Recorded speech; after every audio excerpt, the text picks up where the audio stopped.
Hello friends, अगर आप अपनी लाइफ में कुछ सक्सेसफुल पर्सन बनना चाहते हैं या आप अपनी लाइफ में अमीर बनना चाहते हैं तो कुछ टिप्स आपके लिए ऐसे हैं, ऐसी बातें मैं आपको बताने वाली हूँ जिनको आपको अपनी लाइफ से एकदम निकाल कर साइड करना है। क्योंकि अगर आप उन्हीं चीज़ों को लेकर चलते रहोगे और आप एक मिडिल क्लास फैमिली से बिलोंग करते हैं लेकिन फिर भी आप उन्हीं चीज़ों के साथ अपनी लाइफ में आगे बढ़ रहे हैं तो अकॉर्डिंग टू मी आप कभी अपनी लाइफ में सक्सेस नहीं हो सकते। हाँ, अगर उसमें से कुछ बंदे हो जाएंगे और वो फिर मुझे बोले कि नहीं हम तो उसके साथ भी सक्सेस हो गए, तो कुछ लोगों की किस्मत काफ़ी ज़्यादा अच्छी होती है। लेकिन जिन लोगों की किस्मत इतना साथ नहीं देती, जिन लोगों को मेहनत से ही सब कुछ करना है, मेहनत ही उनकी साथ देने वाली है, तो उन लोगों को अपनी लाइफ से वो चीज़ें बिल्कुल एकदम साइड करनी होगी। जैसे कि उन्हें कोई भी फालतू का दिखावा नहीं करना है। मान लीजिए उन्हें किसी शादी में जाना है तो वो पैसे किसी से कर्जा लेकर या लोन लेकर वो शादी में जाएंगे और अपने आप को वहाँ पर एक अमीर दिखाने की कोशिश करेंगे। तो उन्हें ऐसा बिल्कुल नहीं करना है। वो जो उनके पास जितना उनका बजट है उतने बजट के ही अगर कपड़े पहन कर जाएंगे या उतने का ही खर्चा करेंगे तो ये उनके लिए ज़्यादा बेटर रहने वाला है। क्योंकि जो वो वहाँ दिखावा करने के लिए कर्जा लेने वाले हैं या फिर लोन लेने वाले हैं या कुछ भी लेने वाले, किसी से भी उधार लेने वाले कुछ टाइम के लिए, तो उस उधारी को उस टाइम पर ना लेकर जब भी वो अपनी लाइफ में कुछ अपना काम करने का सोच रहे हैं या कुछ भी उन्हें इन्वेस्टमेंट करनी है या कुछ भी उन्हें शेयर मार्केट में अगर मान लीजिए कोई शेयर लेकर रखने हैं जो उन्हें पता है कि ये लॉन्ग टर्म जाएगी। जैसे एमआरएफ का शेयर एक टाइम में कितने का था और आज सबको पता है कि वो कितने का है।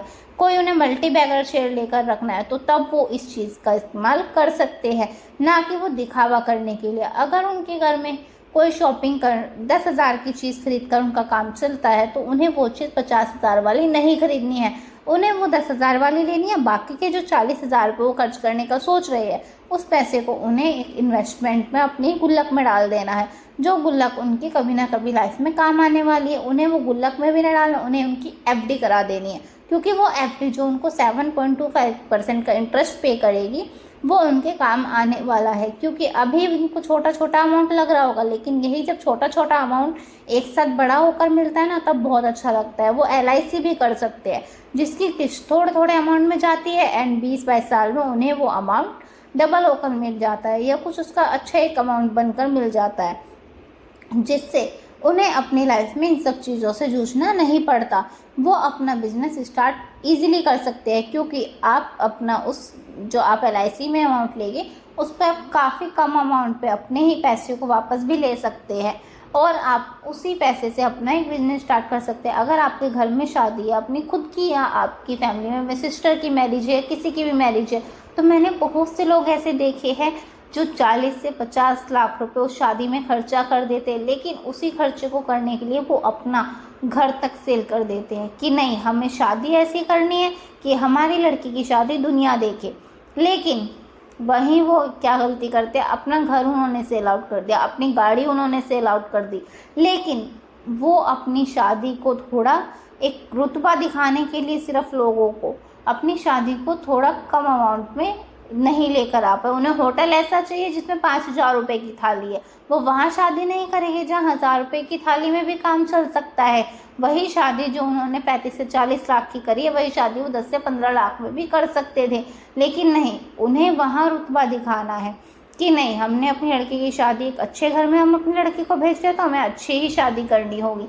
आप अगर सामने वाले पर्सन जिनके साथ आप अपनी बेटी को दे रहे हैं अगर वो आप उन पर इतना ट्रस्ट करते हैं, आपको पता है कि हम अपनी लड़की की पूरी ज़िंदगी इनके हाथ में दे रहे हैं, तो क्या आप एक बार ये तो कहकर देखिए उन लोगों को कि नहीं हम इतना ही लगा सकते हैं। अगर आप अब हमारी बेटी को ले जाना चाहते हैं तो इससे क्या होगा, आप एक तो उनका नेचर, उनका एक्चुअल नेचर आपको अभी पता लग जाएगा जो कि कुछ सालों बाद पता लगेगा।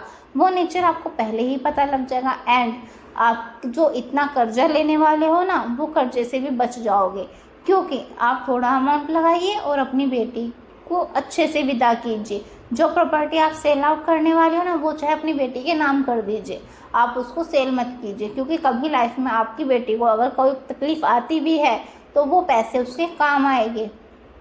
यही अगर आप अपने छोटे से बिजनेस में उस पैसे को इन्वेस्ट करते हो तो वो बिजनेस कभी आपको धोखा नहीं देगा। अगर धोखा देगा भी तो आपको रिग्रेट नहीं रहेगा कि हाँ हमने तो कुछ किया लेकिन हुआ नहीं। क्योंकि हमेशा सक्सेसफुल पर्सन वही होता है जिस कभी ना कभी जिसने स्टेप बैक भी अपनी लाइफ में लिया हो। ऐसा नहीं है कि कोई आप एक बिजनेस करोगे वही आपका सक्सीड हो जाएगा, या आप 2 बिजनेस करोगे वही आपका सक्सीड हो जाएगा, या आप अपने किसी फ्रेंड के साथ बिजनेस करोगे, क्योंकि हर इंसान लाइफ में धोखा देने के लिए बना है। कोई ना कोई इंसान हमको कभी ना कभी धोखा ज़रूर देगा। तो आप ये भी मत सोचिए कि नहीं मैं अपने फ्रेंड के साथ काम कर लेता हूँ तो मैं सक्सीड हो जाऊँगा। ऐसा भी हो सकता है कि एक टाइम में वही फ्रेंड आपको धोखा दे दे। तो इसीलिए आपको अपनी लाइफ में अगर आप कुछ करते हैं तो परमानेंट ये मत सोचिए कि आप सक्सेस होगे ही होगे। आप ये सोच के चलिए आपको धोखा भी मिल सकता है, आप गिर भी सकते हो, अगर आप खुद कर रहे हो तो आप बर्डन में भी आ सकते हो, एंड काफ़ी चीज़ें ऐसी भी हो सकती है जो आपने एक्सपेक्टेड भी नहीं की हो, लेकिन उसके बावजूद भी आप सक्सेस हो सकते हो।